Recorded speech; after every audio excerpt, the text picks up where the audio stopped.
हाँ जी, पानी कर देना केशव। नमस्ते भाई, गुड इवनिंग। कैसे हैं स्टूडेंट्स आप सभी लोग? कैसा महसूस कर रहे हैं भाई? बढ़िया लग रहा है आपको? देखो, कल मैंने बच्चों आपको पढ़ाया था लास्ट परसेंटेज ब्रेक मेथड, है ना? कल हमने आपको परसेंटेज ब्रेक मेथड समझाया था। अच्छा जी, आज भी कुछ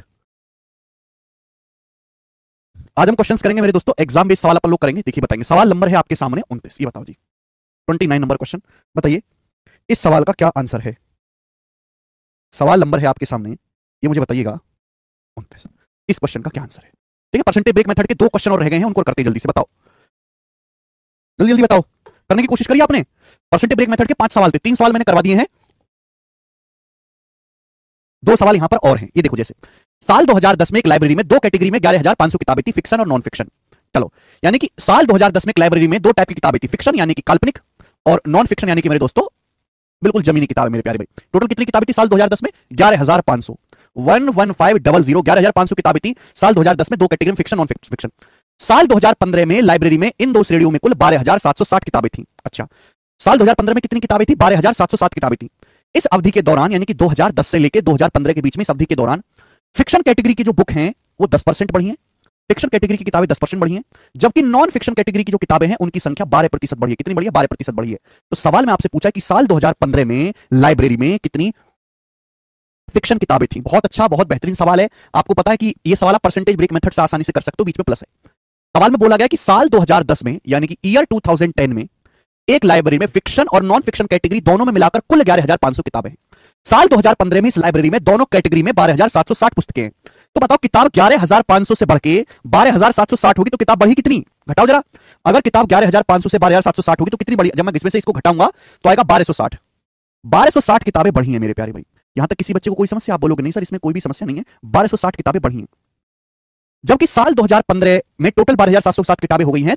2010 से 2015 के बीच में फिक्शन कैटेगरी की बुक 10% बढ़ी, नॉन फिक्शन कैटेगरी की बुक 12% बढ़ी। तो मेरे दोस्तों, मैंने क्या सिखाया? ये 10% है, 12 क्या 12 को भी ब्रेक करके ऐसे नहीं लिख सकते? 10% प्लस 2%। बेसिकली आपको दोनों जगह सेम बनाना है। 10% प्लस 2% ऐसे लिख सकते हो। आप बोलोगे हाँ जी सर लिख सकते हैं। अब एक बात सोचो भाई, फिक्शन कैटेगरी की बुक भी 10% बढ़ी, नॉन फिक्शन कैटेगरी की बुक भी 10% बढ़ी, तो ओवरऑल भी 10% ही बढ़ना चाहिए। अगर फिक्शन कैटेगरी की बुक 10% बढ़ी है, नॉन फिक्शन कैटेगरी की 10% बढ़ी है, तो ओवरऑल बुक भी, टोटल बुक 11,500 है, तो कुल किताबें भी 11,500 का 10% ही बढ़नी चाहिए। 11,500 का 10% कितना होता है? 1150। कुल किताबें 1150 बढ़नी चाहिए। जबकि लाइब्रेरी में कुल किताब बढ़ी कितनी है? 1260 एक्स्ट्रा हुई है 2010 से 2015 तक। तो मेरे प्यारे भाई, कितनी किताब एक्स्ट्रा बढ़ी? 110। 110 किताबें एक्स्ट्रा बढ़ी हैं। आप बोलोगे हाँ जी सर बिल्कुल सही। बताओ, ये 110 एक्स्ट्रा कहां से आया? कहां से 110 एक्स्ट्रा आया? तो आप कहोगे सर कि नॉन फिक्शन कैटेगरी में ये 2% बुक्स एक्स्ट्रा बढ़ी हैं। नॉन फिक्शन कैटेगरी की बुक 10% नहीं सर, 12% बढ़ी है। नॉन फिक्शन कैटेगरी में 2% बुक एक्स्ट्रा बढ़ी है। तो नॉन फिक्शन कैटेगरी बुक्स का 2% ही 110 है। 2% 110 है, तो 1% कितना है मेरे दोस्तों? 55। अगर 1% की वैल्यू 55 है तो 100% की वैल्यू कितनी है? 5500। यानी कि मैं ये कह सकता हूं 100% की वैल्यू निकाली मैंने, इनिशियल वैल्यू निकाली है। यानी कि नॉन फिक्शन कैटेगरी में साल 2010 में 5500 किताबें थी, 5500। जबकि सवाल में पूछा है कि साल 2015 में लाइब्रेरी में कितनी फिक्शन किताबें थी। भाई टोटल 11,500 होना चाहिए। अगर नॉन फिक्शन 5500 है तो कितनी रही होंगी? 11,500 में से 5500 घटाएंगे 6,000, तो फिक्शन कैटेगरी की 6,000 बुक्स रही होंगी। 6,000। लेकिन 6,000 आंसर नहीं है बेटे। 6,000 इस सवाल का आंसर नहीं है। 6,000 गलत है भाई। 6,000 तो ओरिजिनल किताबें आई हैं साल 2010 में। समझ में आया? साल 2010 में ओरिजिनल बुक्स आई हैं, ओरिजिनल। कि साल 2010 में फिक्शन कैटेगरी में 6,000 बुक थी। लेकिन आपसे पूछा है साल 2015 में कितनी है, तो आपको नहीं पता कि 2010 से 2015 तक जब हम आए हैं तो फिक्शन कैटेगरी की किताबें 10% बढ़ गई। 2015 में किताबों की जो संख्या है फिक्शन कैटेगरी की, वो 2010 से 10% बढ़ गई। 6,000 का 10% 600 होता है। 6,000 में 600 और जोड़ेंगे तो 6600। तो साल 2015 में मेरे दोस्त आपको समझ जाना चाहिए था कि फिक्शन कैटेगरी में 6600 बुक्स हैं। तो सवाल का आंसर 6600 है, ना कि 6,000। ये 6,000 तो ओरिजिनल आई है साल 2010 में, पूछा है 2015 में। तो 2010 से 2015 तक फिक्शन कैटेगरी की बुक 10% बढ़ गई है। तो 6,000 को 10% बढ़ाओगे तो कितना आ जाएगा? 6600 आ जाएगा। तो साल 2015 में फिक्शन कैटेगरी की लाइब्रेरी में 6600 किताबें हैं। बहुत अच्छा सवाल है मेरे प्यारे भाई। ये बहुत बेहतरीन तरीका है, कम से कम कैलकुलेशन में आप सवाल कर सकते हो। ठीक है बच्चे, चलिए नेक्स्ट।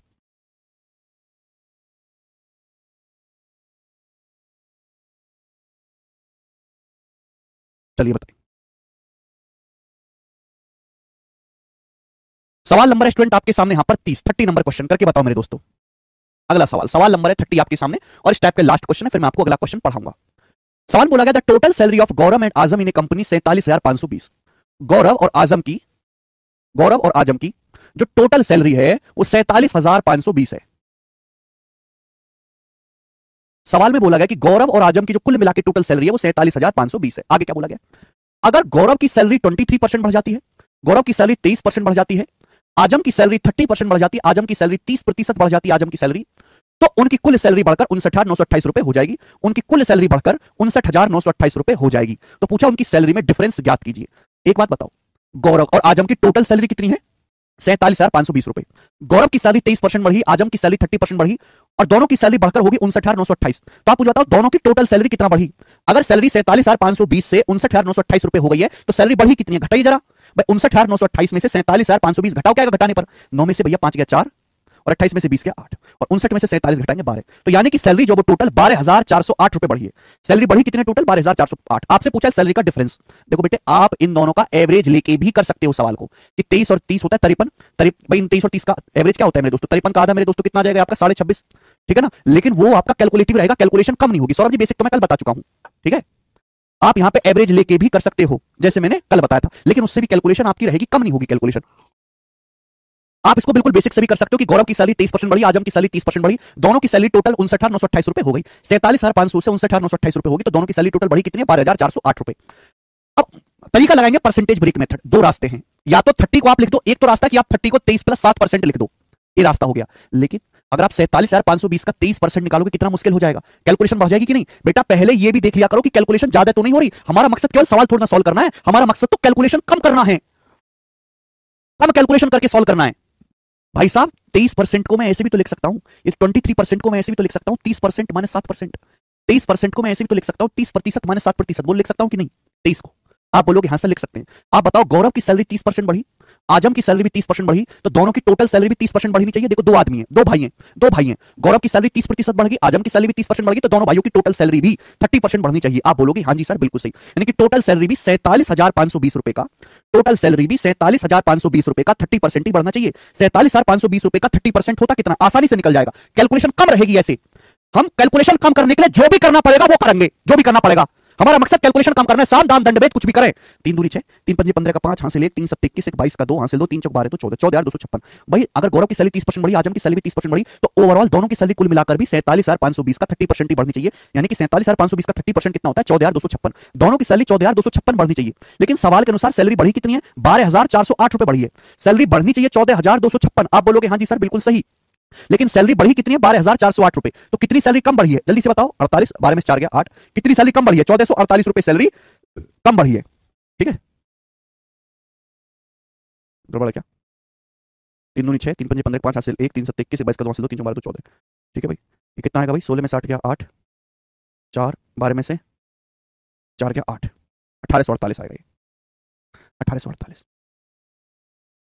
कितनी सैलरी कम बढ़ी? 1848 रुपए सैलरी कम बढ़ी। आप बोलोगे हाँ जी सर 1848 रुपए सैलरी। भाई सैलरी बढ़नी चाहिए दोनों की 14,256, लेकिन एक्चुअल में सैलरी बढ़ी कितनी है? 12,408 रुपए। तो सैलरी कितने रुपए कम बढ़ी? 1848 रुपए घटाया 1848 रुपए सैलरी कम बढ़ी। ये कम क्यों बढ़ी है? तो आप कहोगे सर क्योंकि गौरव की सैलरी 30% ना बढ़ के 23% ही बढ़ी है। गौरव की सैलरी 7% कम बढ़ी है इसकी वजह से।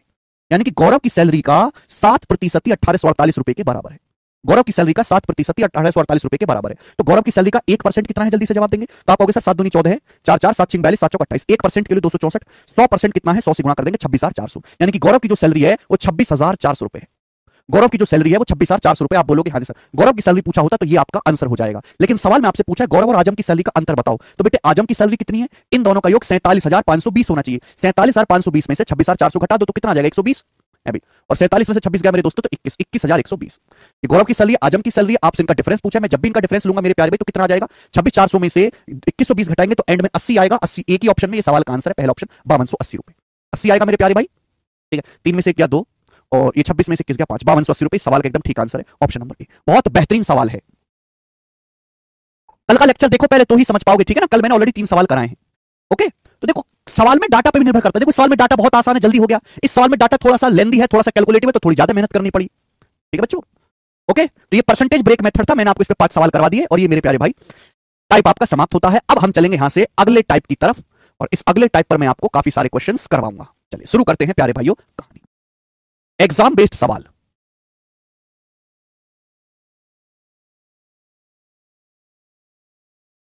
एग्जाम बेस्ड सवाल, ठीक है, एग्जाम बेस्ड। अगला टाइप एग्जाम बेस्ड। नहीं नेहा कुमारी, आपको समझाने में लगा, करने में कुछ नहीं है सर, कम हुआ है परसेंटेज। बेटा चित्रा माइनस है, थोड़ा ना खुद भी करके आया करो, खुद भी, ठीक है। एग्जाम बेस्ड सवाल मेरे प्यारे भाई, ठीक है। सबसे पहले हम यहाँ पे कंसेप्ट समझते हैं मेरे दोस्तों, कंसेप्ट।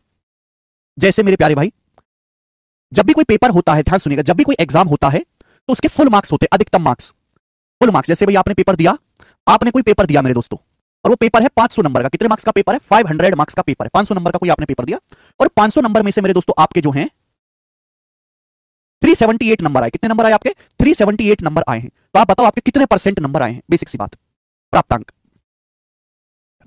एक सिंपल सी बात मैं आपसे पूछूं कि जब भी आप कोई एग्जाम देते हो तो एग्जाम देने से पहले ही उसमें बता दिया जाता है कि भाई इस एग्जाम के फुल मार्क्स जो हैं वो ये हैं। क्लियर है? आप बोलोगे हाँ जी सर।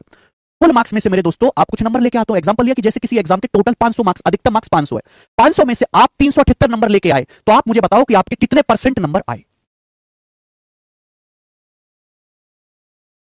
एग्जाम इसको एक्स मान के समझना। पहले भी कोई एक्स नहीं मानता बेटा। आकाश, एक्स को आग लगा दो, आग लगा दो एक्स को। एक्स नाम की कोई चीज नहीं होती समझाने समझने में, एक्स का तेल लेने। हम परसेंटेज रेशियो पढ़ रहे हैं तो हर चीज को परसेंटेज रेशियो समझने की आदत डालो। एक्स नाम का कुछ नहीं होता। एक्स कहां से आ गया? मर गया एक्स, गला घोट दिया मैंने उसका, ठीक है। सुन लिया तूने? एक्स मान के एक्स के पीछे पड़ते रहो जिंदगी भर, कभी वही पे मत जाना तुम। एक्स ने तो काटा ही तुम्हारा जिंदगी में, सवाल भी कटवाओ अपना। अरे एक्स मान के तो ट्यूशन पढ़ लो ना, सरकारी नौकरी की तैयारी कर रहे हो, देखो ट्यूशन चल रहा है यहाँ पे। तो दूसरी क्लास का ट्यूशन पढ़ रहे हो तुम।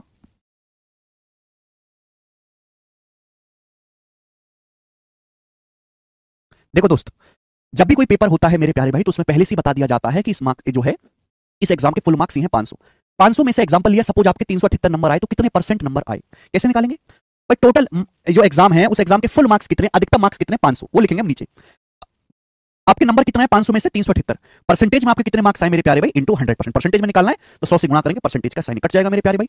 5 से इसको भाग देंगे तो 5 7 35, बचेगा 2, 5 बचे 25, दशमलव 3 बचेगा 5 30, 75.6%। यानी कि आपके 75.6% नंबर आए, डिसेंट मार्क्स आपके आए। क्लियर है? आप बोलोगे हाँ जी सर बिल्कुल सही। ओके, किसी बच्चे को कोई परेशानी? इसका मतलब देखो, जो मैक्सिमम मार्क्स होते हैं मेरे प्यारे भाई वो हमेशा 100% होते हैं। मैक्सिमम मार्क्स जो होता है मेरे प्यारे भाई वो हमेशा 100% होता है। मैं पहले बता चुका हूं कि जो भी हमारा बेस होता है जिससे हम तुलना करते हैं वो हमेशा 100% की वैल्यू होती है, 100% की वैल्यू। क्लियर है?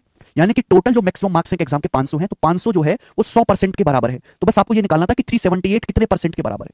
अगर 500 मार्क्स 100% के बराबर है तो 378 कितने परसेंट के बराबर है? आपने अभी निकाल लिया, 75.6% के बराबर है, 75.6% के बराबर है। आप बोलोगे हाँ जी सर बिल्कुल सही, बात एकदम क्लियर है, कोई भी इसमें परेशानी नहीं है। चलिए ओके, आगे चलते हैं। अब मैं आपसे मेरे दोस्तों यहां पर दो केस दिखाऊंगा, मैं आपसे यहां पे दो केस पूछूंगा। ये बॉर्डर लाइन है बेटा, ये बॉर्डर लाइन, ये बॉर्डर लाइन है, ये बॉर्डर लाइन है मतलब पासिंग मार्क्स। ये बॉर्डर लाइन है बच्चों, पासिंग मार्क्स, ठीक है। ये बॉर्डर लाइन है पासिंग मार्क्स। भाई हर एग्जाम में पासिंग मार्क्स होते हैं। अगर आप पासिंग मार्क्स से ज्यादा नंबर लाओगे तो आप पास हो गए, अगर आप पासिंग मार्क्स से कम नंबर लाओगे तो आप क्या हो गए? फेल हो गए। जैसे हमारे बोर्ड के एग्जाम में पासिंग मार्क्स कितना होता है? 33%। 33% से ज्यादा नंबर लाओगे तो पास हो गए, और 33% से कम नंबर लाओगे तो आप फेल हो जाओगे। तो पासिंग मार्क्स कितना है मेरे दोस्तों? पासिंग मार्क्स है, बॉर्डर लाइन, इसको मैं कहता हूं बॉर्डर लाइन। ठीक है बच्चे, आप बोलोगे हाँ जी सर। अब दो बालक है मेरे प्यारे, दो बालक है। एक बच्चे के पासिंग मार्क्स से, एक स्टूडेंट के पासिंग मार्क्स से 70 नंबर ज्यादा आए। एक स्टूडेंट के पासिंग मार्क्स से 70 नंबर ज्यादा आए। कितने नंबर ज्यादा आए? 70 नंबर ज्यादा आए। दो बालक है, एग्जांपल समझिएगा। ये बॉर्डर लाइन है, border line passing marks. Border line से जो स्टूडेंट ज्यादा लाएगा वो स्टूडेंट पास होगा, जो बॉर्डर लाइन से कम लाएगा वो फेल होगा। तो एक बालक है जिसके बॉर्डर लाइन यानी कि पासिंग मार्क्स से 70 नंबर ज्यादा आए। एक दूसरा बच्चा है जिसके बॉर्डर लाइन यानी कि पासिंग मार्क्स से 30 नंबर कम आए। एक दूसरा बच्चा है जिसके बॉर्डर लाइन से यानी कि पासिंग मार्क्स से जो पास होने के लिए अंक चाहिए थे उससे 30 नंबर कम आए हैं। क्लियर है? आप बोलोगे हाँ जी सर। बेटा मैं आपसे पूछूं कि बताओ इस बालक के कितने नंबर आए हैं? क्या बता सकते हो? नहीं बता सकते। केवल आपको यह पता है कि इस बच्चे के पासिंग मार्क्स से 70 नंबर ज्यादा है। मुझे पासिंग मार्क्स ही नहीं पता। मैं आपसे पूछूं कि बताओ इस बच्चे के कितने नंबर आए? आप कहोगे सर नहीं पता। बस ये जानकारी हमें पता है कि इस बच्चे के पासिंग मार्क्स से 30 नंबर कम आए हैं। मैं आपसे पूछूं क्या आप इन दोनों के मार्क्स का योग बता सकते हो? नहीं बता सकते। भाई इसके पासिंग मार्क्स से 70 नंबर ज्यादा आए हैं, इसके पासिंग मार्क्स से 30 नंबर कम आए हैं। ये नहीं पता कितने नंबर आए। अरे ये नहीं पता कितने नंबर आए हैं, बस ये पता है कि इसके पासिंग मार्क्स से 70 नंबर ज्यादा हैं, इसके पासिंग मार्क्स से 30 नंबर कम हैं। अगर मैं आपसे पूछूं कि इन दोनों बच्चों के मार्क्स में डिफरेंस कितना है, ये बताओ जल्दी से। इन दोनों बच्चों के मार्क्स में अंतर कितना है? जल्दी बताओ, ये आप बता सकते हो। ना आप इन दोनों के मार्क्स बता सकते हो, ना आप इन दोनों के मार्क्स का योग बता सकते हो। केवल आप यहां से एक चीज निकाल सकते हो, दोनों के मार्क्स का डिफरेंस बताओ जरा। दोनों के मार्क्स का डिफरेंस कितना है? एक बच्चा बॉर्डर लाइन से 70 नंबर ज्यादा लेके आया। एक बॉर्डर लाइन के इधर है, एक इधर है। एक बॉर्डर लाइन से आगे है, एक पीछे है। एक राइट साइड में है, एक लेफ्ट साइड में है। एक बॉर्डर लाइन से 70 नंबर ज्यादा लेके आया, दूसरा बच्चा बॉर्डर लाइन से 30 नंबर कम लेके आया। तो आप मुझे बताओ इन दोनों के मार्क्स का डिफरेंस कितना है? कुछ बच्चे 40 बता रहे, 40 गलत है बेटे, 100 नंबर का डिफरेंस है, जुड़ जाता है बेटा, जुड़ जाता है। इस बच्चे के बॉर्डर लाइन से 70 नंबर ज्यादा हैं, इस बच्चे के बॉर्डर लाइन से 70 नंबर ज्यादा, 70 नंबर से पास हुआ, ये बालक 70 नंबर से पास हो गया, दूसरा बालक 30 नंबर से फेल हो गया, ये 30 नंबर से फेल हो गया, फेल हो गया मतलब 30 नंबर कम है बॉर्डर लाइन से। तो इन दोनों के मार्क्स का डिफरेंस कितना है? जब आप इसको घटाओगे मेरे प्यारे भाई, तो आपको पता होना चाहिए कि माइनस में जब आप माइनस करोगे, माइनस की जब माइनस में गुणाओगे तो प्लस हो जाएगा। 70 जमा 30 100 नंबर आएगा मेरे प्यारे भाई। दोनों के मार्क्स का जो डिफरेंस होगा वो 100 होगा, यही बात आपको समझनी है, ठीक है। एग्जांपल से मैं और एग्जांपल को डिटेल में लेके बताता हूं। जैसे बॉर्डर लाइन है पासिंग मार्क्स, मैंने मान लिया कि किसी एग्जाम में पास होने के लिए 200 नंबर चाहिए, ये मैंने मान लिया अपनी मर्जी से कि पासिंग मार्क्स जो है किसी एग्जाम में पास होने के लिए 200 नंबर चाहिए। अब एक बालक जो है वो पासिंग मार्क्स से 70 नंबर ज्यादा लाया, यानी कि वो 70 नंबर से पास हो गया। तो बताओ पहले बच्चे के कितने नंबर आए हैं? तो आप कहोगे सर पास होने के लिए चाहिए 200 नंबर, पास होने के लिए कितने नंबर चाहिए? पासिंग मार्क्स मैंने मान लिया सपोज 200 हैं, तो पहला बच्चा पासिंग मार्क्स से 70 नंबर ज्यादा लाया है, 70 नंबर से पास हुआ है, तो पहले बच्चे के कितने नंबर आए होंगे? 200 से 70 नंबर ज्यादा है, तो पहले बच्चे के 270 नंबर आए होंगे, ठीक। चलो दूसरा बच्चा जो है 30 नंबर से फेल हो गया, दूसरा बच्चा पासिंग मार्क्स से 30 नंबर कम लाया है, पासिंग मार्क्स है कितने? 200, दूसरा बच्चा 30 नंबर से फेल हो गया, तो दूसरे बच्चे के कितने नंबर आए होंगे? 170 नंबर आए होंगे दूसरे बच्चे के। तो दोनों के मार्क्स में अंतर कितने का है? देखो 100 का ही अंतर आया कि नहीं? 100 का ही अंतर आया है। आप बोलोगे हाँ जी सर बिल्कुल सही। तो आपको ये भी लिखने की जरूरत नहीं है, ये भी सोचने की जरूरत नहीं है, आपको देखो कि एक बॉर्डर लाइन के उधर है, एक इधर है, दोनों के मार्क्स में डिफरेंस कितना है? एक 70 नंबर से पास हो गया मेरे प्यारे भाई, दूसरा बच्चा 30 नंबर से फेल हो गया, तो दोनों के मार्क्स का फेल होने का मतलब माइनस, पास होने का मतलब प्लस, तो दोनों के मार्क्स का अंतर कितना है? माइनस माइनस प्लस हो जाएगा, 70 जमा 30 100। क्लियर है? आप बोलोगे हाँ जी सर, ठीक है भाई। माइनस की जब माइनस में गुणा होगी तो प्लस हो जाएगा। आकाश, अब बात समझ में आ गई आकाश जी? ठीक है, चलिए अब अगर मैं आपको दूसरा केस दिखाऊं, ध्यान सुनिएगा, दूसरा केस, ये है बॉर्डर लाइन, ये है बॉर्डर लाइन पासिंग मार्क्स, ये बॉर्डर लाइन है मेरे दोस्तों पासिंग मार्क्स, ठीक है। दो बालक हैं, एक बच्चा, ध्यान सुनिएगा, एक बच्चा पासिंग मार्क्स से 70 नंबर ज्यादा लाया, एक बच्चा 70 नंबर से पास हो गया, पासिंग मार्क्स से 70 नंबर ज्यादा लाया। दूसरा बच्चा है, एक दूसरा बच्चा है, वो पासिंग मार्क्स से 30 नंबर ज्यादा लाया, एक दूसरा बच्चा है जो पासिंग मार्क्स से 30 नंबर ज्यादा लाया। तो आप बताओ इन दोनों बच्चों के मार्क्स में डिफरेंस कितना है? इन दोनों के मार्क्स में कितने का अंतर है? बताएं जल्दी से, इन दोनों के मार्क्स में कितने का डिफरेंस है? सर 100 क्या बेटा प्रमोद, ये दोनों बच्चों के मार्क्स का अंतर है। दो बालक मैंने खड़े कर दिए क्लास में, मैं आपसे कहूं कि ये बालक 70 नंबर से पास हुआ है, ये दूसरा बालक 30 नंबर से फेल हुआ है, तो मैं बता सकता हूं कि इन दोनों के मार्क्स चाहे कितने भी हों, लेकिन इनके मार्क्स का अंतर 100 होगा। अरे आप 70 नंबर से पास हो जाओ, आपका पड़ोसी 30 नंबर से फेल हो जाए एक एग्जाम में, तो दोनों बच्चों के दोनों के मार्क्स में कितने का डिफरेंस होगा? 100 नंबर का डिफरेंस नहीं होगा। एक 70 से पास हुआ, दूसरा 30 से फेल हुआ, दोनों के मार्क्स का अंतर क्या है? 70 में से माइनस 30 घटाएंगे 100 का। अब दूसरा केस देखो, आप 70 नंबर से पास हुए, ठीक है भाई, आप एक एग्जाम में 70 नंबर से पास हुए, 70 नंबर नहीं, 70 नंबर से पास हुए हैं, यानी कि पासिंग मार्क्स से 70 नंबर ज्यादा आए हैं। क्लियर? एक दूसरा बच्चा है वो 30 नंबर से पास हुआ, उसके पासिंग मार्क्स से 30 नंबर ज्यादा आए हैं। तो बताओ दोनों के मार्क्स में अंतर कितना है? मैं यहां ये नहीं बता सकता कि मार्क्स कितने आए हैं, हम बस ये बता सकते हैं कि भाई 70 नंबर से पास हुआ है, ये 30 नंबर से पास हुआ है, तो दोनों के मार्क्स में अंतर कितना है? 70 माइनस 30, 70 में से 30 घटाएंगे मेरे दोस्तों 40 आएगा। तो कंसेप्ट ये बनता है, ये प्रॉफिट लॉस में भी लगेगा, परसेंटेज में भी। एक बॉर्डर लाइन के अगर इस तरफ है और इस तरफ है, बॉर्डर लाइन के राइट साइड में है, लेफ्ट साइड में, तो जुड़ जाता है, डिफरेंस जुड़ जाता है। अगर बॉर्डर लाइन के एक ही तरफ है तो घट जाता है। समझ में आ रहा है? आप बोलोगे हाँ जी सर बिल्कुल से। अगर अब भी ना समझ में आए तो किसी काम के बालक नहीं हो बेटा तुम, पर तुम पढ़ाई लिखाई छोड़ो, तुम्हारे इस लाइन से कोई लेना देना नहीं है, कुछ और काम करो। अगर अब भी ना समझ पाए हो ना तुम, बेकार हो फिर तुम, बिल्कुल बेकार हो फिर तुम। आगे चलेंगे, अगला सवाल। अब हम इस पर बेस सवाल करेंगे, बस यही थ्योरी है, बस इतनी सी थ्योरी है मेरे प्यारे भाई, ठीक है। चलो एग्जाम बेस्ड सवालों को सॉल्व करने के लिए हम इसी कंसेप्ट का इस्तेमाल करेंगे कि परसेंटेज में कितना डिफरेंस है, परसेंटेज में कितना डिफरेंस है मेरे प्यारे दोस्त, परसेंटेज में कितना डिफरेंस है बराबर मार्क्स में डिफरेंस कितना है, परसेंटेज में डिफरेंस और मार्क्स में डिफरेंस कितना है बराबर होना चाहिए, ठीक है। परसेंटेज में डिफरेंस बराबर मार्क्स में डिफरेंस। शुरू करते हैं, पहला सवाल बिल्कुल बेसिक सवाल होगा, बिल्कुल इजी सवाल से शुरू करेंगे, धीरे धीरे मैक्सिमम लेवल तक जाएंगे। बोला है एक एग्जाम में 92% पास हुए, स्टूडेंट पास हुए और 480 फेल हुए, उस एग्जाम में कितने स्टूडेंट शामिल हुए थे? बहुत सरल सवाल है। एक एग्जाम में 92% पास हुए हैं, 480 स्टूडेंट फेल हुए हैं, तो बताओ कितने लोगों ने पेपर दिया? देखो टोटल स्टूडेंट तो बेटा 100% ही होता है, टोटल स्टूडेंट तो 100% ही होता है। अगर 100% में से 92% स्टूडेंट पास हो गए, 100 में से 92% पास हो गए, तो 100 में से 92 घटाओ, बाकी का जो 8% है फेल है तुम्हारी तरह। अगर 100% में से 92% पास हुए हैं, तो बाकी का मेरे दोस्तों जो 8% है वो फेल हुए हैं। क्लियर है? आप बोलोगे हाँ जी सर, सवाल में यही आपको दिया है कि 480 फेल हुए हैं, तो 8% की वैल्यू हुई 480 है, तो 1% की वैल्यू कितनी? जल्दी से जवाब दो। 8 से 480 कटेगा 60 बार, 8 48 60 बार, तो कितने स्टूडेंट ने पेपर दिया? 100%, 100% की वैल्यू कितनी? 6000, तो 6000 इस सवाल का आंसर है, सी ऑप्शन 6000,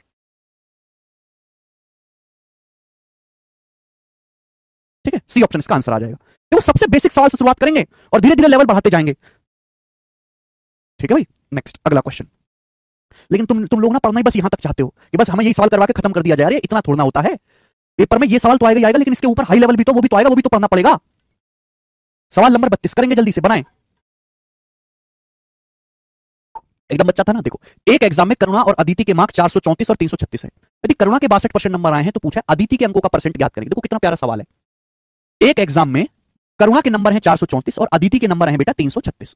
सवाल में कहा गया कि करुणा के 62% नंबर आए हैं तो पूछा अदिति के कितने परसेंट आए। आपसे परसेंटेज पूछा, अदिति के अंकों का प्रतिशत ज्ञात करें। ये लाइन आपसे पूछिए, अदिति के अंकों का प्रतिशत ज्ञात करें। बहुत बढ़िया सवाल, सवाल में कोई दम नहीं था, सोचो। देखिए करुणा के कितने नंबर आए बेटा एग्जाम में, करुणा के 434 नंबर आए हैं। करुणा के कितने नंबर आए 434, जबकि सवाल के अनुसार करुणा के कितने नंबर आए परसेंटेज में 62%। करुणा के 434 नंबर आए हैं जबकि क्वेश्चन के अकॉर्डिंग करुणा के नंबर आए हैं 62%। तो 434 नंबर 62% के बराबर है। बच्चे क्या करते हैं, पहले यहां से टोटल मार्क्स निकालते हैं, डबल डबल मेहनत करते हैं, जरूरत क्या है। करुणा के 434 नंबर आए हैं जबकि परसेंटेज में कितने नंबर आए 62%। तो 434 नंबर 62% के बराबर है। तो आप मुझे बताओ एक नंबर कितने परसेंट के बराबर है, एक मार्क्स कितने परसेंट के बराबर है बटे 434। एक मार्क्स कितने परसेंट के बराबर है बटे 434। आप बोलोगे हाँ जी सर। बोला अदिति के कितने नंबर आए, अदिति के कितने परसेंट नंबर आए, अदिति के नंबर आए 336। तो 336 नंबर कितने परसेंट के बराबर है। अगर एक नंबर की वैल्यू इतने परसेंट है तो 336 नंबर की वैल्यू कितना परसेंट है, मल्टीप्लाई बाय 336। 336 नंबर की वैल्यू कितना परसेंट है, 336 से गुणा कर देंगे। बात आई समझ में। आप बोलोगे हाँ जी सर। सवाल में आपसे परसेंटेज पूछा गया तो डायरेक्ट परसेंटेज ना निकालो। इस सवाल केवल इतना सा था कि करुणा के 434 की वैल्यू 62% के बराबर है, तो 336 की वैल्यू, अदिति के 336 नंबर आए, 336 की वैल्यू कितने प्रतिशत के बराबर है। एक एक नियम लगाया हमने, यूनिटरी मेथड। हमें केवल यहां से बच्चों कैलकुलेशन करनी है। अब बताओ मेरे प्यारे भाई, देखो 62 में छुपा होता है 31, 31 से तो कटेगा ही कटेगा, 31 दूनी 62 और 31 एकम 31 बच गया 12, 31 चौका 124, 14 है। ठीक है ना। 14 से चला गया, देखो 14 से चला गया, 14 दूनी 28 और 5, 14 चौका 56 और 24 की 2 में गुणा हो जाएगी 48%। 24 की 2 में गुणा करेंगे 48%। तो यहां पर अदिति के 48% नंबर आए हैं, डी ऑप्शन आंसर 31 से कट रहा है। कर पाए सब बच्चे, समझ पाए बड़ी आसानी से। ठीक है ना। एक एक सवाल ही करवा रहा हूं मैं, इस टाइप में एक एक सवाल ही करवा रहा हूं, एक लैंग्वेज पे। कोई इतनी मुश्किल चीजें तो है नहीं कि आपको 10-10 करवाए जाएं। बहुत आसान सी बात है, कोई भी सीख सकता है। नेक्स्ट सवाल नंबर है 33, बताएं 33 नंबर। बताओ बच्चों, ये सवाल 2017 के मेंस के पेपर में आया था सीजल में। आप ऐसा मत समझो कि आसान टाइप है एग्जाम बेस्ड तो ये केवल प्री में आता होगा, नहीं बच्चों, मेंस के पेपर में भी आता है। करो सवाल नंबर 33। 3 क्वेश्चन कराऊंगा बेटा इस टाइप पर, 3 क्वेश्चन कराऊंगा इस लैंग्वेज पे। यदि 35% उत्तीर्ण मार्क है, 35% पासिंग मार्क्स है, एक एग्जाम में पास होने के लिए 35% नंबर चाहिए, 35% है बॉर्डर लाइन पासिंग मार्क्स। ठीक है, पहली लाइन बोली गई है। आगे एक विद्यार्थी को, एक स्टूडेंट को 200 नंबर मिलते हैं, फिर भी वो 24 नंबर से फेल हो जाता है। तो आप ये बताओ कि अधिकतम अंक कितने हैं, एग्जाम में मैक्सिमम मार्क्स कितने हैं। बहुत बढ़िया सवाल है। सवाल में दिया हुआ है कि एक परीक्षा में पास होने के लिए 35% नंबर चाहिए। एक एग्जाम में पास होने के लिए कितने नंबर चाहिए, 35%। तो 35% पासिंग मार्क्स है बॉर्डर लाइन। आप बोलोगे जी बिल्कुल सी 35% पासिंग मार्क्स है। ठीक है। एक बालक बेचारा 200 नंबर लाता है, 200 नंबर लाने के बावजूद भी 24 नंबर से फेल हो गया, यानी कि 200 नंबर से 24 नंबर और ज्यादा लाता तब जाके वो पास होता। ये कहने का मतलब हुआ कि नहीं। आप खुद सोचो कॉमन सेंस कि एक बालक बेचारा 200 नंबर लाया, 200 नंबर लाके भी 24 नंबर से फेल हो गया, तो पास कब होता, जब 200 से 24 नंबर और ज्यादा लाता। यानी कि पास होने के लिए 224 नंबर चाहिए। पास होने के लिए कितने नंबर चाहिए, 224 नंबर चाहिए पास होने के लिए। ये बात क्लियर है। तो बेटा देखो हमने बराबर नहीं कर दिया। पास होने के लिए परसेंटेज कितनी चाहिए, 35%, जबकि पास होने के लिए मार्क्स कितने चाहिए, 224। बराबर होना चाहिए। आप बोलोगे हाँ सर। पूछा अधिकतम अंक, अधिकतम अंक मतलब 100%, यहां पे पूछा गया 100%। तो बेटे यहां देखो 35 किससे कट रहा है, 7 से। 7 से काट लेते हैं, 7 पंजे 35, इसको 7 से काटेंगे तो कितनी बार जाएगा, दोनों तरफ 7 से काट दो, 7 तिया 21 और एकम 7 दूनी 14। 5% की वैल्यू 32 है। अधिकतम अंक होता है 100%। 100 कैसे आएगा, 20 से गुणा कर दो बेटा। अगर 5 की 20 में गुणा कर दो 100% आ जाएगा। तो 100% की वैल्यू कितनी है, 32 की भी 20 में गुणा करेंगे 640। 640 तो अधिकतम अंक कितने एग्जाम के, 640 उस एग्जाम के मैक्सिमम मार्क्स हैं। आंसर है सी ऑप्शन। अगर ऐसे सवालों को भी मैं आपको एक्स मान के सिखाऊं तो कितना कितना अन्याय है आप लोगों के साथ, कितना अन्याय है। एक्स मान के समझने की उम्र आपकी निकल गई, आप बुढ़े होने वाले हो। अगर सही उम्र में तुम्हारी शादी हो जाए तो 3 बालक हो जाए तुम्हारे, समझ में आई ना।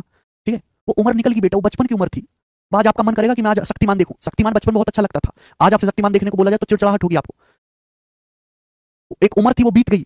आज की जो उम्र है वो केवल परसेंटेज और रेशियो को ढालने की है। तकलीफ होगी क्योंकि बचपन में तो देखा नहीं मेरे दोस्तों, बचपन में तो टीवी देखा नहीं बिल्कुल भी, तो आज तो शक्तिमान भी अच्छा लगेगा, लेकिन शक्तिमान देखने की उम्र नहीं बची आज हमारी। ठीक है, समझ में। आज आपकी उम्र यह है कि आप परसेंटेज और रेशियो पे कमांड बनाओ, उसके साथ खेलना शुरू करो। ठीक है, बचपन के दिन बहुत गोल्डन दिन थे, बचपन बहुत अच्छा था, हर किसी को बचपन याद आता है। लेकिन दुख की बात यह है कि बेटे बचपन बीत गया तुम्हारा, और ये जो जवानी है स्ट्रगल संघर्ष के दिन है, मतलब बुरे दिन शुरू हो गए, जो तुम्हारा अच्छा समय था वो बीत गया। ठीक है, ओके, समझ में आया। आप बोलोगे हाँ जी सर बिल्कुल सही। चलो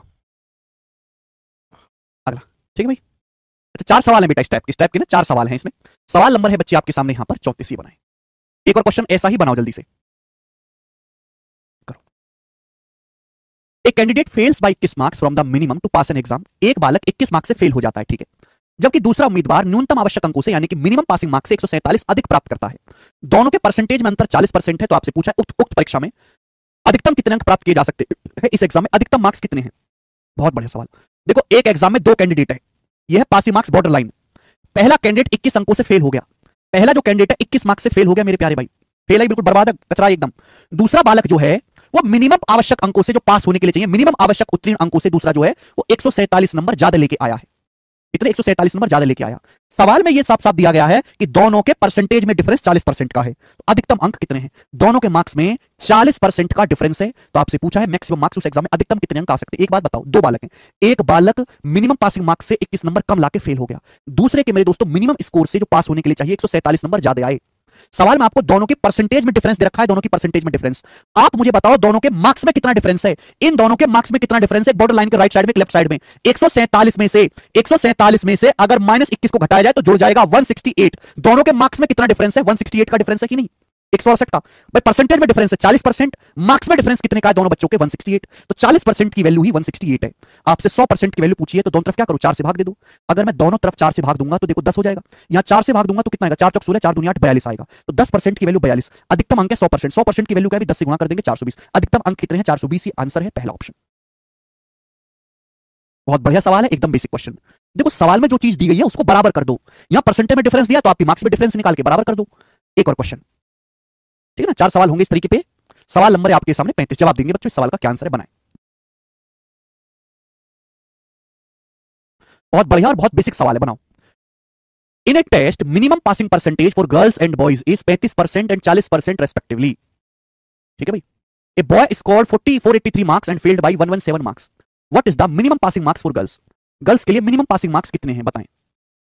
बहुत बढ़िया। एक एग्जाम हुआ, एग्जाम में बेटा भेदभाव हो रहा है, लड़का लड़की बराबर नहीं है, एग्जाम में चल रहा भेदभाव खुलेआम। एक एग्जाम में लड़कियों और लड़कों के लिए न्यूनतम उत्तीर्ण अंक क्रम से 35% और 40% है, ये कहा जा रहा है। यानी कि मेरे दोस्तों एग्जाम में लड़कियों को पास होने के लिए चाहिए 35% नंबर, लड़कियों को पास होने के लिए कितने नंबर चाहिए एग्जाम में, 35% नंबर चाहिए। जबकि लड़कों को पास होने के लिए, बॉयज को पास होने के लिए कितने नंबर चाहिए, 40%। लड़कों को पास होने के लिए 40% नंबर चाहिए, 40%। लड़कियों को 35% चाहिए, लड़कों को 40% चाहिए। अब आगे पढ़ो सवाल। एक लड़का 483 नंबर लाता है और 117 नंबर से फेल हो जाता है, तो आप बताओ लड़कियों के लिए मिनिमम पासिंग मार्क्स कितने हैं। लड़कों को पास होने के लिए 40% नंबर चाहिए, एक लड़का 483 नंबर लाया फिर भी 117 नंबर से फेल हो गया, तो पास होने के लिए 483 से लड़के को 117 नंबर और चाहिए। और 83 नंबर लायक लड़का 117 मार्क्स से फेल हो गया, यानी कि लड़के को पास होने के लिए 483 से 117 नंबर ज्यादा चाहिए, यानी कि कितना हो गया 600। तो लड़के को पास होने के लिए 600 नंबर चाहिए, यानी कि 40% की वैल्यू सवाल में 600 दे रखी है। सवाल में 40% की वैल्यू कितनी दे रखी है, 600। कितने गुना मेरे दोस्तों, 15 गुना, ये 15 चौका 60। तो लड़की को पास होने के लिए कितने नंबर चाहिए, 35%। तो 35% की वैल्यू भी 15 गुना होगी, 15 तिया 45, 450 और 15 की 5 में गुणा 75। 450 में जब मैं 75 जोड़ूंगा 525 आएगा। तो लड़कियों को पास होने के लिए केवल 525 नंबर ही चाहिए। सवाल का आंसर है बी ऑप्शन, एकदम करेक्ट है।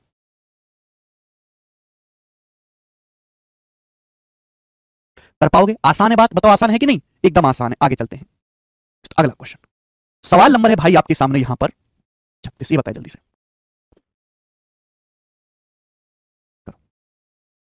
एक और सवाल, ये बताओ जल्दी से। नेक्स्ट क्वेश्चन बनाइए।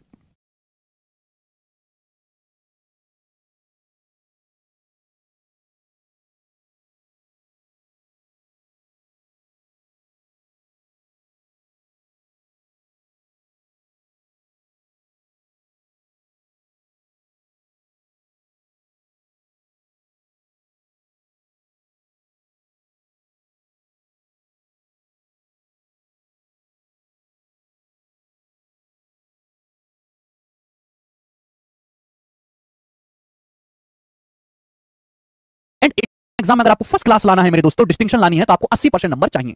ठीक है, एक स्टूडेंट 870 नंबर लाता है और 47 नंबर से फेल हो जाता है, तो पूछा कितने मार्क्स उसे लाने होंगे फर्स्ट क्लास लाने के लिए डिस्टिंक्शन के साथ। बहुत बढ़िया सवाल। देखो एक एग्जाम में पास होने के लिए केवल हमको 48% नंबर चाहिए, 48% पास होने के लिए। अब एक बालक ऐसा है भाई साहब जो 870 नंबर लेके आता है और 47 नंबर से फेल हो जाता है, यानी कि पास होने के लिए भी उसको 870 से 47 नंबर ज्यादा चाहिए। तो 870 में 47 जोड़ूंगा तो कितना आ जाएगा मेरे दोस्तों, 864। तो 48% की जो वैल्यू है वो 864 है। आप बोलोगे हाँ जी सर बिल्कुल सही, कोई भी प्रॉब्लम नहीं है। आपसे पूछा है मेरे दोस्तों फर्स्ट क्लास विद डिस्टिंक्शन लाने के लिए, विशेष योग्यता हासिल करने के लिए कितने मार्क्स चाहिए। विशेष योग्यता के लिए 80% नंबर चाहिए, 80% की वैल्यू पूछिए। बताओ जी कैसे आएगा मेरे प्यारे भाई, सुनो मेरे दोस्त। देखो 48 में और 80 में 8 कॉमन है, तो 48 को 6 से काट लेता हूं मैं, दोनों तरफ 6 से भाग दूंगा। अगर मैं 48 को 6 से भाग दूंगा तो 8% आएगा। 6 से अगर भाग दूंगा 8%, 6 से भाग दो क्या आएगा, 6 कम 6 2 बचेगा, 6 चौक 24, 2 बचेगा 6 चौक 24, तो 8% केवल 144 है। मैंने दोनों तरफ 6 से भाग दिया, 8% 144 है। डिस्टिंक्शन के लिए चाहिए 80%, 80% की वैल्यू क्या आएगी, 10 से गुणा कर दो, 80% की वैल्यू आएगी 1440। इस सवाल का आंसर है। तो जो चीज आपको निकालनी है डायरेक्ट आप उस पर अटैक करो, डायरेक्ट। ऐसा नहीं कि पहले टोटल मार्क्स निकालो फिर उसका 80% करो, डायरेक्ट 80% निकालिए। मुझे लगता है कि आप अब इस टाइप के सवालों को कर लोगे बेटा, ठीक है ना। मैंने आपको 4 क्वेश्चन कराए, देखो चारों क्वेश्चन सेम ही कांसेप्ट पे था, लेकिन चारों सवालों में बिल्कुल अलग लैंग्वेज है। मैं अगर एक टाइप पे कई ज्यादा सवाल प्रैक्टिस भी करवाता हूं ना, फिर भी मैं उनमें अलग अलग चेंज रखता हूं, सेम नहीं करवाता। ठीक है भैया, चलेंगे दोस्त नेक्स्ट क्वेश्चन। अगला सवाल, सवाल नंबर है मेरे दोस्तों आपके सामने यहां पर 37, और इसका मैं आपको एक ही सवाल करवाऊंगा, 37 का एक ही सवाल करवाऊंगा जी। करो बेटे, इस सवाल का क्या उत्तर है, फटाफट करेंगे। हाँ जी। A student gets 66 marks more in French what she got in German। एक स्टूडेंट को फ्रेंच में जर्मन के कंपैरिजन में 66 नंबर ज्यादा मिले। उसके जो जर्मन मार्क्स हैं फ्रेंच और जर्मन मार्क्स के सम का 28% है। तो आपसे पूछा फ्रेंच मार्क्स कितने हैं। बहुत बढ़िया सवाल, बहुत बेसिक सवाल है। देखो, एक स्टूडेंट को जर्मन की तुलना में फ्रेंच में 66 नंबर अधिक मिले। एक स्टूडेंट है, उसको फ्रेंच में मेरे दोस्तों 66 नंबर ज्यादा मिले हैं जो उसके जर्मन में आए हैं। ठीक है, एक स्टूडेंट को जर्मन की तुलना में फ्रेंच में 66 नंबर अधिक मिलते हैं। ठीक है ना। देखो मैं आपको एक बात बताऊं, हमारे देश में जो गांव के छोटे शहर के बच्चे ना, उनको बस ये पता है कि बस सरकारी नौकरी लग गई, पटवारी बन गए, है ना, पुलिस दरोगा बन गए, बस तो ही है, इसके अलावा कुछ होता ही नहीं है करियर। अगर कोई बच्चा जर्मन लैंग्वेज सीख ले ना, जर्मन लैंग्वेज सीख ले, फ्रेंच लैंग्वेज सीख ले, तो जर्मन और फ्रेंच का ट्यूशन पढ़ा के, केवल ट्यूशन पढ़ा के 3-4 घंटे ट्यूशन पढ़ाना शाम को, और लाखों रुपए कमाते हैं दिल्ली जैसे शहरों में, मेट्रो सिटीज में, बड़ी शहरों में। आपको सब फ्रेंच जर्मन का कौन ट्यूशन पढ़ा रहा है। जो बच्चे जो बाहर जाते हैं ना पढ़ाई करने, अमेरिका में, यहाँ फॉरेन में, यूरोप वगैरह में जाते हैं, वह इंग्लिश में हिंदी में पढ़ाई नहीं होती। अगर कोई बच्चा जर्मनी पढ़ने गया तो वहाँ जर्मनी में ही मेरे दोस्तों उसको पढ़ना पड़ेगा, जर्मन लैंग्वेज में ही।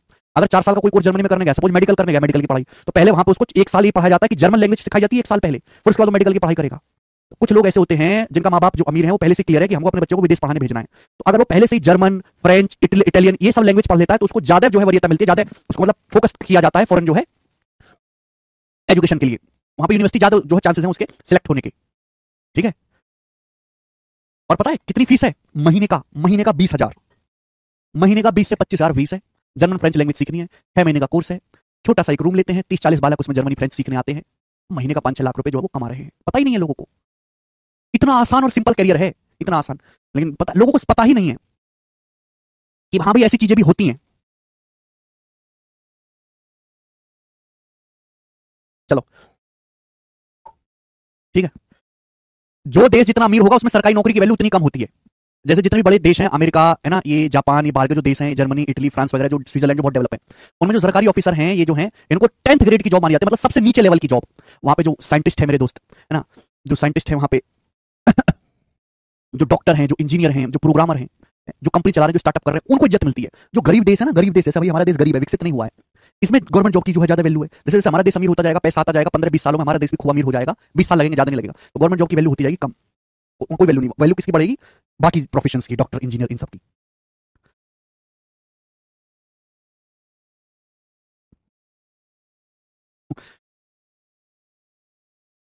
चलो मैं आपको छोटी सी कुछ बातें बताई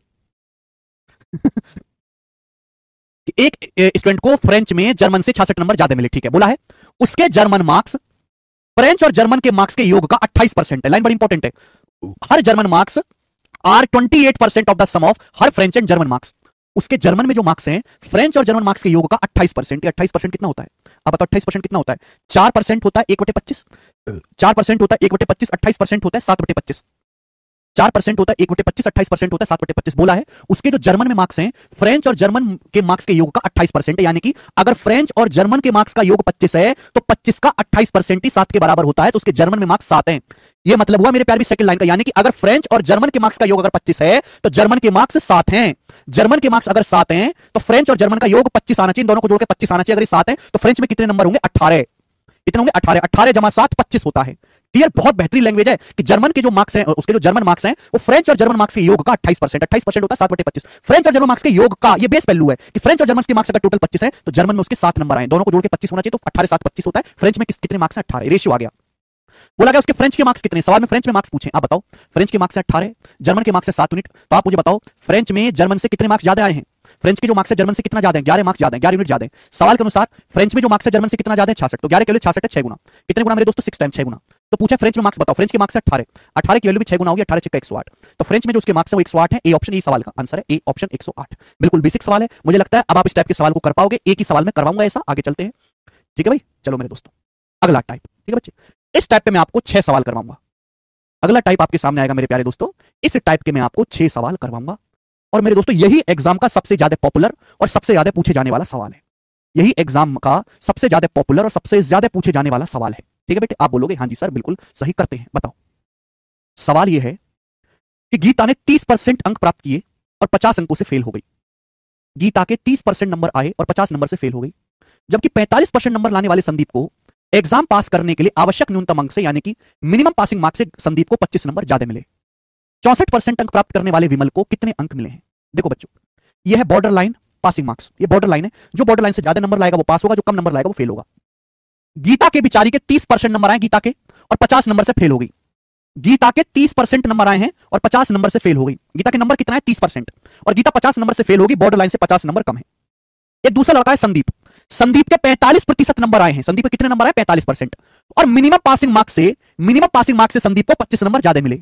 जितने नंबर पास होने के लिए चाहिए, परीक्षा उत्तीर्ण करने के लिए जो आवश्यक अंक है, संदीप को उससे 25 नंबर अधिक मिले। तो आपसे पूछा है विमल को कितने नंबर मिले हैं। देखो बच्चों, मैंने अभी समझाया, परसेंटेज में डिफरेंस यहां से केवल मैं ये पता लगा सकता हूं कि गीता और संदीप के मार्क्स में अंतर कितना है, और मैं कुछ नहीं बता सकता। तो आप ये देखो परसेंटेज में डिफरेंस कितना है और वैल्यू में डिफरेंस कितना है। एक बात का जवाब देंगे, गीता के 30% नंबर आए हैं और यहां पे संदीप के 45% नंबर आए हैं। 30 और 45 का डिफरेंस कितना है भाई? गीता के 30% नंबर आए हैं, संदीप के 45% नंबर आए हैं, तो परसेंटेज में कितना डिफरेंस है? 15% का डिफरेंस है दोनों की। परसेंट में कितना डिफरेंस है? 15% का। बोलो भाई, गीता के 30% नंबर आए हैं, अभी संदीप के 45% नंबर आए, दोनों की परसेंटेज में कितना डिफरेंस है? 15% का।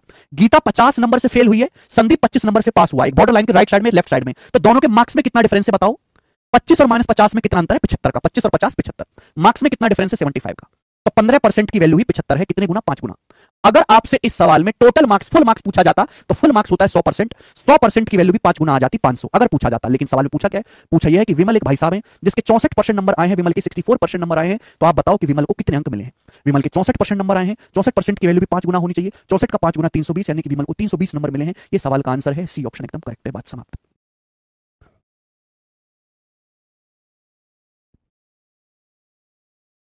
मुझे लगता है मेरे हर भाई को ये बात बहुत ही आसानी से समझ में आई है। इजी क्वेश्चन था मेरे दोस्तों। यह सवाल मैं आपको इस टाइप पे करवाने वाला हूं। अगला टाइप आपके सामने, अब अगला टाइप आएगा मेरे प्यारे भी, देखेंगे ये सवाल। देखो प्यारा सवाल है, बोला कोई विद्यार्थी 43% नंबर लाता है तो 72 अंकों से फेल हो जाता है, लेकिन जब वह 57% नंबर लाता है तो 40 अंकों से पास हो जाता है। पासिंग परसेंटेज ज्ञात करें। पासिंग परसेंटेज ज्ञात करें, ये सवाल है आपके सामने। पासिंग परसेंटेज सुनो, यदि कोई स्टूडेंट 43% नंबर लाता है तो 72 नंबर से फेल हो जाता है। ये बॉर्डर लाइन है या बॉर्डर लाइन। अगर कोई स्टूडेंट 43% नंबर लाता है, कितने नंबर लाता है? कोई स्टूडेंट 43% नंबर लाता है तो 72 मार्क्स से वो फेल हो जाता है, 72 नंबर से फेल हो जाता है। लेकिन जब वो मेहनत करके पढ़ाई करके एग्जाम देता है तो 57% नंबर लाता है। अगर वह 57% नंबर लाता है तो 40 अंकों से पास हो जाता है, 40 नंबर से पास हो जाता है, बॉर्डर लाइन से 40 नंबर ज्यादा आते हैं। बताओ पासिंग प्रतिशत क्या है? यहां से केवल मैं बता सकता हूं कि उसके मार्क्स में अंतर क्या है। पहले 72 नंबर से फेल हो रहा था, अब 40 नंबर ज्यादा लाया है पासिंग मार्क्स से, तो कंसेप्ट क्या लगेगा? परसेंटेज में डिफरेंस बराबर मार्क्स में डिफरेंस। परसेंटेज में कितना डिफरेंस है? पहले 43% नंबर आ रहे थे, अब 57% नंबर है। 43 और 57 का अंतर क्या है? 57 में से 43 घटाओ, 57% में से 43% घटाओ, कितना आएगा? 14%। परसेंटेज में कितना डिफरेंस है? 14%। आप बोलोगे हाँ जी सर। जबकि मार्क्स में कितना डिफरेंस है? मार्क्स में कितना डिफरेंस है मेरे प्यारे भाई? तो आप कहोगे सर पहले 40 नंबर से पास था, पहले 72 से फेल था, 40 नंबर से पास है। डिफरेंस कितना है? 40 में से अगर माइनस का 72 घटाऊं तो 40 में 72 जुड़ जाएगा 112। तो 14% की वैल्यू 112 है, तो 1% की वैल्यू कितनी है? 8 मार्क्स के बराबर है। 14 112, 14% की वैल्यू 8 मार्क्स के बराबर है। अगर आपसे इस सवाल में पूछा होता कि बताओ एग्जाम के अधिकतम अंक कितने हैं, तो आपका जवाब होता मेरे दोस्तों 100% की वैल्यू 800। ठीक है बच्चे, लेकिन सवाल में पूछा है पासिंग परसेंटेज क्या है? Passing percentage. ठीक है मेरे प्यारे भाई, पासिंग परसेंटेज आपसे पूछा गया है। देखो मेरे प्यारे भाई, आप किसी भी केस, यहां पर दो केस दिखाए गए, यहां पर दो केस दिखाए गए, पहला और दूसरा। आप किसी भी केस से कर सकते हो, चाहे आप सवाल को पहले केस से सॉल्व कर लो, चाहे दूसरे केस से सॉल्व कर लो, इच्छा आपकी है। जैसे मैं पहले केस से सॉल्व करता हूं, एक बालक 43% नंबर लाता है और 72 नंबर से फेल हो जाता है। ध्यान सुनेगा, एक बालक जो है मेरे प्यारे भाई 43% नंबर लाता है और 43% नंबर लाके भी 72 नंबर से फेल हो गया। यानी कि बच्चे 43% नंबर लाता है एक बालक, 43% लाके भी 72 से फेल हो गया, तो पास होने के लिए 43% से 72 नंबर और चाहिए, 43% से 72 मार्क्स और ज्यादा चाहिए। बोलो बात समझे कि नहीं भाई? पहले केस से सॉल्व करता हूं, आप दूसरे से भी कर सकते हैं। एक बालक 43% नंबर लाता है और 72 नंबर से फेल हो जाता है। डायरेक्ट मैं परसेंटेज निकालना सिखाऊंगा, तो पास होने के लिए 43% से 72 नंबर ज्यादा चाहिए। आंसर आपको परसेंटेज में बताना है। आप मुझे बताओ ये 72 नंबर कितना परसेंट होता है? ये तो परसेंट में है ही, ये 72 नंबर कितना परसेंट होता है? जल्दी से बताओ। अगर 8 नंबर 1% के बराबर है, 8 नंबर 1% के बराबर है, तो 9 से गुणा कर दूंगा। 8 नाम 72, 9 से गुणा करूंगा तो 72 नंबर कितने के बराबर है? 9% के बराबर है। अगर 8 नंबर 1% के बराबर है तो 72 नंबर कितना है? 72 नंबर 9% के बराबर है कि नहीं है? आप बोलोगे हाँ सर 9% के बराबर है। तो पासिंग जो परसेंटेज है 43 में 9 जोड़ूंगा 52%। तो पास होने के लिए 52% नंबर चाहिए, 52% नंबर चाहिए। सी ऑप्शन आंसर है 52%। बात समाप्त। ऐसे समझो, ठीक है भाई। डायरेक्ट क्वेश्चन, आपको ना मैक्सिमम मार्क्स निकालने की जरूरत, ना पासिंग मार्क्स निकालने की जरूरत। ठीक है मेरे प्यारे बच्चों, क्या आपको ये बात समझ में आई है? अच्छा, मैं आपसे एक बात और पूछता हूं। अगर इस सवाल में मेरे दोस्तों आपसे भाई, अगर इस सवाल में मेरे प्यारे भाई, अगर इस सवाल में आपसे पासिंग मार्क्स पूछा होता है, सॉरी मैंने पासिंग परसेंटेज निकाला है। अगर आपसे सवाल में पासिंग मार्क्स पूछा होता तो क्या होता? मार्क्स पूछा होता, पासिंग मार्क्स पूछा होता पासिंग परसेंटेज की बजाय, तो क्या आंसर होता? सवाल में भी तो पूछ सकता है, बताओ पास होने के लिए कितने नंबर चाहिए, पास होने के लिए कितने नंबर चाहिए, तो बताओ। चाहे आप पहले केस से सॉल्व करो चाहे दूसरे केस से सॉल्व करो, सेम आएगा। पास होने के लिए 43%, अगर एक बालक 43% नंबर लाता है 72 से फेल हो जाता है, तो पास होने के लिए 43% से 72 नंबर ज्यादा चाहिए। मुझे पता है 1% की वैल्यू 8 नंबर के बराबर है, तो 43% की वैल्यू कितना नंबर है? अगर 1% की वैल्यू 8 मार्क्स के बराबर है तो 43% की वैल्यू कितनी है? 43 गुना, तो कितना आएगा मेरे दोस्तों? 320 और 24, 320 और 24 344, 344। अगर 1% 8 नंबर के बराबर है तो 43% कितना है? 43 गुना 8, 344 नंबर के बराबर। 344 नंबर लाते हो फिर भी 72 नंबर से फेल हो जाते हो, तो पास होने के लिए 344 से 72 नंबर ज्यादा चाहिए। कितना आएगा मेरे दोस्तों? 6 और 34 7 कितना आ जाएगा? 41, 416। तो पासिंग मार्क्स कितने हैं? 416। ये सवाल का आंसर हो जाता। ठीक है भाई, आप पासिंग परसेंटेज नहीं निकालते मेरे प्यारे भाई, जो चीज आपसे पूछी गई है आप वही चीज डायरेक्ट निकाल सकते हो बिना कोई दूसरी चीज निकाले। ठीक है, मुझे लगता है कि आपको ये सवाल आसानी से समझ में आया होगा बच्चों। एक सवाल हम आपके सामने और पूछेंगे भाई साहब, ऐसा ही पूछेंगे बिल्कुल सेम टू सेम। करें सवाल नंबर 40। थोड़ा सा चेंज है इस सवाल में बेटा, थोड़ा सा चेंज है, करो।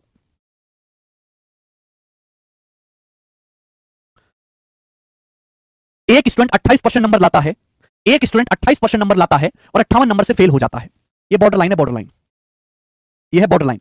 एक स्टूडेंट 28% नंबर लाता है और 58 नंबर से फेल हो जाता है। कितने से फेल हो गया? 58 नंबर से फेल हो गया, 58 मार्क्स से फेल हो गया। बॉर्डर लाइन से 58 नंबर कम आए। लेकिन जब वह 41% नंबर लाता है, जब वह 41% नंबर लाता है तो 6 अंकों से फेल हो जाता है। जब वह 41% नंबर लाता है तो 6 अंकों से फेल हो जाता है। दोनों दो केस दिखाए गए, दोनों बॉर्डर लाइन के एक ही तरफ हैं। जब वो 28% नंबर लाता है तो 58 नंबर से फेल होता है, जब 41% नंबर लाता है तो 6 नंबर से फेल होता है। तो बताओ पासिंग परसेंटेज क्या है? सिंपल सा देखो, परसेंटेज में कितना डिफरेंस है। पहले 28% नंबर थे, 41% नंबर है, कितना है? 28 से 41 कितना ज्यादा है? 13। 41 में से अगर मैं 28 घटाऊंगा तो परसेंटेज में कितना डिफरेंस है? 13%। मार्क्स में कितना डिफरेंस है बताओ? ये बॉर्डर लाइन की एक ही तरफ है। पहले 58 नंबर से फेल था, 6 नंबर से फेल है, तो ये डिफरेंस है। ये बेटा डिफरेंस है ना, दोनों के मार्क्स का डिफरेंस ये है। कितना आएगा मेरे दोस्तों? 58 और में से 6 घटाएंगे 52, 13% की वैल्यू 52 है। 58 और 6 मेरे दोस्तों दोनों बॉर्डर लाइन के एक ही तरफ है। 13% की वैल्यू 52 है, तो 1% की वैल्यू कितने? 4 मार्क्स के बराबर। 4 नंबर 1% के बराबर है, 4 नंबर 1%। आपसे पूछा पासिंग परसेंटेज ज्ञात करो। देखो चाहे पहले केस से सॉल्व करो चाहे दूसरे केस से सॉल्व कर लो, इच्छा आपकी है। दूसरा केस यहां पर कम कैलकुलेटिव लगेगा। क्यों? जब वह 41% नंबर प्राप्त करता है तो 6 नंबर से फेल हो जाता है। बताओ, एक बालक है वो बेचारा 41% नंबर लाता है तो 6 नंबर से फेल हो जाता है। तो पास होने के लिए 41% से 6 नंबर ज्यादा चाहिए। पास होने के लिए 41% से 6 नंबर ज्यादा चाहिए। परसेंटेज में बताना है। अगर 4 नंबर 1% के बराबर है तो 6 नंबर कितना है? 4 का 1.5 गुना होता है 6। अगर मैं 4 का 1.5 गुना करूंगा तो 6 आएगा, तो 6 नंबर का मतलब 1.5% के बराबर है। अगर 4 नंबर 1% के बराबर है तो 6 नंबर 1.5% के बराबर है, 1.5% के। तो पास होने के लिए 41 जमा 1.5 42% नंबर चाहिए। पास होने के लिए 42.5% नंबर चाहिए। सवाल का आंसर है ए ऑप्शन। बात समाप्त। 42.5%। कितना बेसिक। देखो ये चीज मैं आपको बार बार समझाने के लिए कर रहा हूं, ये लिखने की आपको जरूरत नहीं होनी चाहिए। आगे चलेंगे बेटे, मजा आ रहा है ना क्लास में? अरे पढ़ने में मजा आ रहा है कि नहीं ये बताओ। सवाल नंबर आपके सामने 41 करेंगे, एक और सवाल ऐसा ही बनाए। एक और सवाल बनाओ बेटा ऐसा ही, 41वां सवाल देखो, करो एक और सवाल। बहुत बढ़िया सवाल है, जल्दी जल्दी करते हैं। Meena scores 40% in an examination and after review even though her score is increased by 50% she fails by 35 marks. बहुत बढ़िया, पहली लाइन पढ़ो, जल्दी करेंगे बेटा, फास्ट फास्ट। मीना एक एग्जाम में 40% स्कोर करती है। मीना एक एग्जाम में 40% स्कोर करती है। मीना को भैया लग रहा है मेरी कॉपी सही से चेक ना की। मीना पहुंची प्रिंसिपल के ऑफिस में और मीना ने कहा दोबारा कॉपी चेक करो वरना गोली मार दूंगी। प्रिंसिपल गया डर, तो उसकी कॉपी को दोबारा से रिव्यू किया गया और रिव्यू के बाद जो है उसका स्कोर 50% बढ़ गया रिव्यू के बाद, लेकिन फिर भी वो 35 नंबर से फेल हो गई। तो मीना के एग्जाम में 40% नंबर आए। कितने नंबर आए? 40%। मीना बोली मेरे साथ अन्याय हुआ है, कॉपी ठीक से चेक ना हुई, दोबारा कॉपी चेक करो। दोबारा कॉपी चेक करेगी तो उसका स्कोर 50% बढ़ गया। ऐसा मत करना कि 40% का 50%, 40 में 50% जोड़ दो 90% कर दो। मीना के पहले नंबर आए कितने हैं? 40%। 40% का 50%, 50% होता है आधा। 40% का 50%, जितना मीना का स्कोर आया कितना? 40%। 40% का 50% यानी कि आधा। 40% का आधा कितना होता है? 20%। तो 40 का 20% आप जोड़ो तो मीना का स्कोर हो गया 60%। अब मीना का स्कोर 60% हो गया, लेकिन 60% स्कोर लाने के बावजूद भी वो 35 नंबर से फेल हो गई। 35 नंबर से फेल हो गई, बोलो बात समझ में आई? आप बोलोगे हाँ जी सर बिल्कुल सही समझ में आई। 40% को 50% बढ़ाओगे तो 60% होगा। 50% होता है आधा, 40% का आधा 20%, 40 को 20 जोड़ोगे 60% आएगा। ठीक है भाई, ओके। फिर मेरे दोस्तों मीना होगी नाराज, मीना नुकीले दांत दिखाने लगी, बोलो काट लूंगी, दोबारा से कॉपी चेक करो दोबारा से। तो उसकी कॉपी को दोबारा से पोस्ट रिव्यू किया गया, दोबारा से रिव्यू किया गया उसकी कॉपी को, अब उसका स्कोर 20% बढ़ गया। मीना बोली भैया दोबारा कॉपी चेक करो, गलत कर रहे हो, गड़बड़ कर रहे हो, मास्टर बेकार है, कॉपी चेक करनी नहीं आती। तो उसका दोबारा कॉपी चेक करेगी, अब उसका स्कोर 20% बढ़ गया। ऐसा मत करना कि 60 में 20% बढ़ा दो 80, ऐसे नहीं जुड़ती परसेंट। आप मुझे बताओ 60% का 20% कितना होता है? 20% होता है 1/5। 60% का 1/5 यानी कि 12%। तो मीना का स्कोर 60 से 12% बढ़ गया 72%। मीना का स्कोर हो गया 72%। लेकिन अब जो मीना है she will have 7 marks more than the passing marks, अब उसके पासिंग मार्क्स से 7 नंबर ज्यादा है। अब उसका स्कोर पासिंग मार्क्स से 7 नंबर ज्यादा है। तो आपसे पूछा है पास होने के लिए कितने मार्क्स चाहिए, एग्जाम में पास होने के लिए कितने नंबर चाहिए। ठीक है बेटे, देखो सवाल के ऑप्शंस बहुत दूर दूर है, ऑप्शन से भी हो जाएगा, आप खुद सोचो।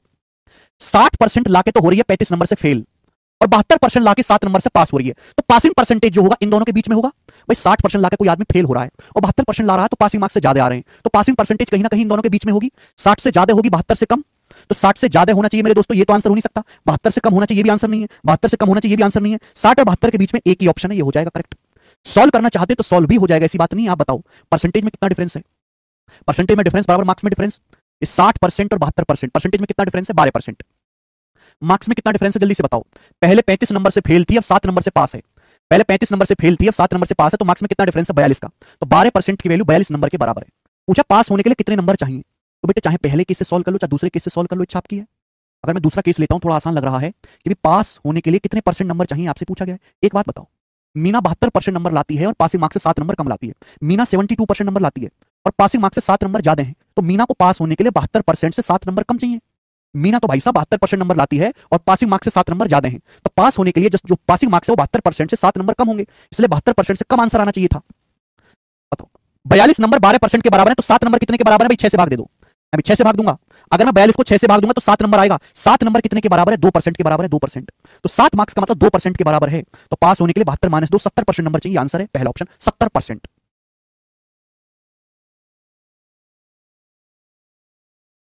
बताइए, है ना मजेदार सवाल? बहुत मजेदार सवाल था, इसकी लैंग्वेज को बहुत कंफ्यूजिंग लिखा गया है। एक बार फिर से रिपीट करके देखिएगा आप लोग।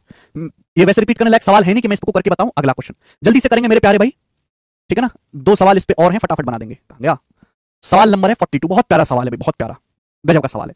इससे बेहतरीन सवाल नहीं बन सकता मेरे दोस्तों। कैट के एग्जाम का सवाल है। बताओ फाइनल एग्जाम में विष्णु के 52% नंबर आए हैं और आशा के 64% नंबर आए हैं। फाइनल एग्जाम में विष्णु के 52% और आशा के 64% नंबर प्राप्त किए विष्णु ने। विष्णु द्वारा प्राप्त अंक रमेश से 23 कम है और आशा द्वारा प्राप्त अंक रमेश से 34 ज्यादा है। देखो दो लड़के हैं विष्णु और एक है लड़की आशा। विष्णु के 52% नंबर आए हैं, आशा के 64% नंबर आए हैं। सवाल में बोला गया कि विष्णु के जो मार्क्स हैं वो रमेश से 23 नंबर कम है। विष्णु के जो मार्क्स हैं वो रमेश का जो भी स्कोर है उससे 23 नंबर कम है। रमेश एक लड़का, मुझे नहीं पता रमेश के कितने नंबर हैं, लेकिन विष्णु के जो मार्क्स हैं वो रमेश से 23 नंबर कम है। और आशा का जो स्कोर है वो रमेश से 34 नंबर ज्यादा है। आशा का जो स्कोर है वो रमेश से 34 नंबर ज्यादा है। तो आपसे पूछा है गीता एक लड़की है जिसके 84% नंबर आए हैं, बताओ कितने मार्क्स हैं गीता के। तो बेटा देखो बहुत केवल आपको कंफ्यूज करने के लिए रमेश दिया है। अब बताओ विष्णु के 52% नंबर आए, आशा के 64% नंबर आए, बताओ परसेंटेज में कितना डिफरेंस है? 52 और 64 परसेंटेज में कितना डिफरेंस है? 12% का। विष्णु के 52% आए, आशा के 64%, परसेंटेज में कितना डिफरेंस है? 12% का। जबकि मार्क्स में कितना डिफरेंस है? यहां से मैं केवल एक ही बात निकाल सकता हूं, विष्णु और आशा के मार्क्स का अंतर। विष्णु के मार्क्स रमेश से 23 कम है, आशा के मार्क्स रमेश से 34 ज्यादा हैं। तो यहां से दोनों के मार्क्स का, विष्णु और आशा के मार्क्स का डिफरेंस नहीं निकाल सकता। एक ज्यादा है बॉर्डर लाइन से, रमेश से ज्यादा है कम है, 34 और 23 जुड़ जाएगा, 34 + 23 57। तो मार्क्स में डिफरेंस है 57 का। दोनों की परसेंटेज में कितना डिफरेंस है? 12% का। अब बोला है गीता जिसके 84% नंबर अंक प्राप्त किए हैं उसके प्राप्तांक कितने हैं? गीता एक लड़की है, गीता के 84% नंबर आए हैं, बताओ गीता ने कितने नंबर हासिल किए हैं? 12% की वैल्यू 57 है, 84% की वैल्यू पूछी है। अब बताओ साफ साफ दिख रहा है 7 गुना, 12 7 84 7 गुना है, ये भी 7 गुना आएगा। 57 का 7 गुना क्या आएगा? 7 का 50 गुना 350 + 49, 350 में 49 जोड़ूंगा 399, यानी कि मेरे प्यारे भाई गीता के 399 नंबर आए हैं और सी ऑप्शन इस सवाल का आंसर है। सभी बच्चे समझ पाए, बड़ा प्यारा क्वेश्चन है ये।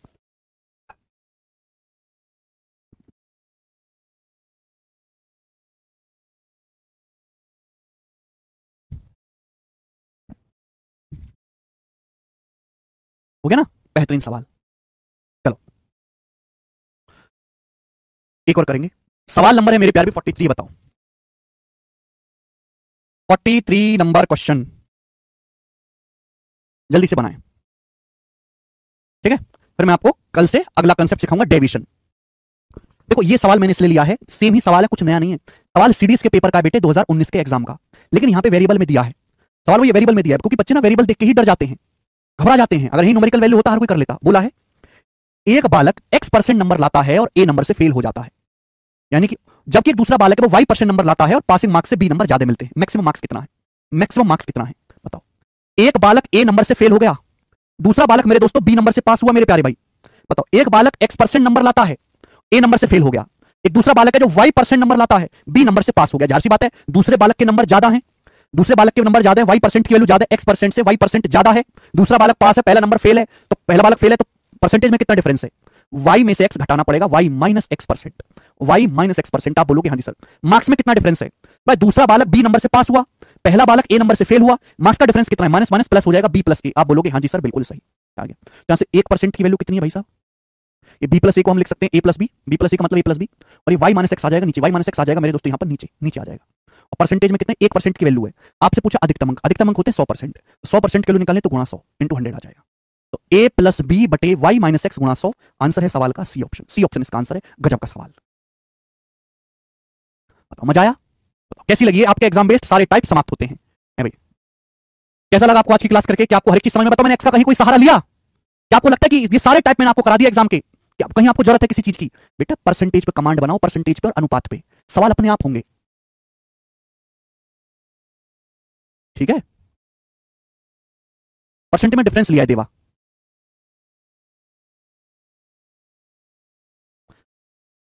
देखो पहला बालक फेल हुआ है, x% नंबर है, दूसरा बालक पास हुआ है, y% नंबर, तो दूसरे बालक की परसेंटेज पहले बालक से ज्यादा होगी, इसलिए मैंने y में से x को घटाया है।